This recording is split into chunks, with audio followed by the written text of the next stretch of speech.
Overthinkers, I have something for you. It is a reframe that I've been using with my clients recently that has really helped them get a bit of a grip on some of those persistent ruminating thoughts that they're dealing with. And what I've been suggesting is that you start to think about your thoughts like they have an energetic mass, like a bit like a planet. Let's call them a planet, right? And when a thought has when a thought is particularly important to you, or it's particularly uncomfortable or scary or infuriating, or any negative heavy emotion, it's heavy emotion.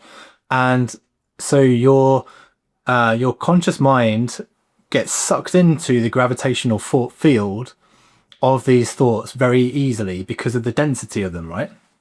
So when you've gone through something traumatic, it's very hard for you to pull yourself away from slipping into that gravitational field of that thought all the time. You know how like those ruminating thoughts work, right? They're relentless.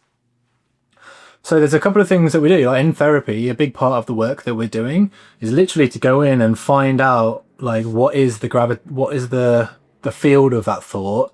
How can we start breaking it down to a point that where it's not gonna continuously suck you in? But what you can also do is you can start building up your attention on other more helpful, more empowering, more exciting, more meaningful thoughts that can actually create a more dense energetic pull that pulls you there first. Even if you are really struggling and you're going through all sorts of difficult times, in the moments when we are engaged in something which is really meaningful and enjoyable and we're in flow, our mind doesn't go to all those ruminating thoughts, right? That's why people say like when they get up in the morning, the first bit is the hardest bit when you don't know what you're going to do. Once you're up and out the door and you're doing things, your mind is engaged in something that's meaningful or engaging, and you don't get sucked into those loops the same way, right? If you start thinking about your thoughts in this way, you're not just meant to have this like completely zen, clear, empty mind. This world is a complicated place and there's all these little things vying for your attention all the time.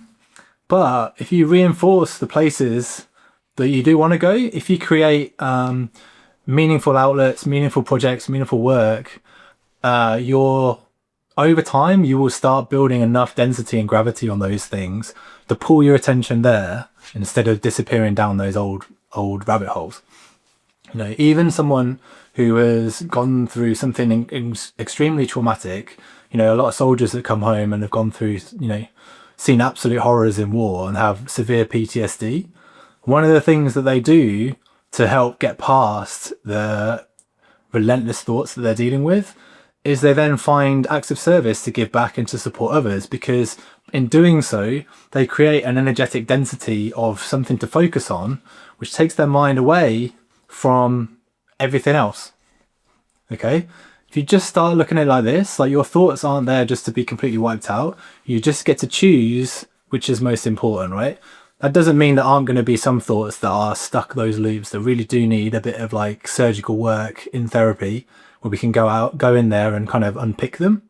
But you have control over this as well. When you feel like there's nothing you can do and you're completely lost and you're depressed and everything, just finding somewhere where you can put some focus, some energy, feel like you're making a contribution or a difference, that can be one of the best things that you can do just to start changing things.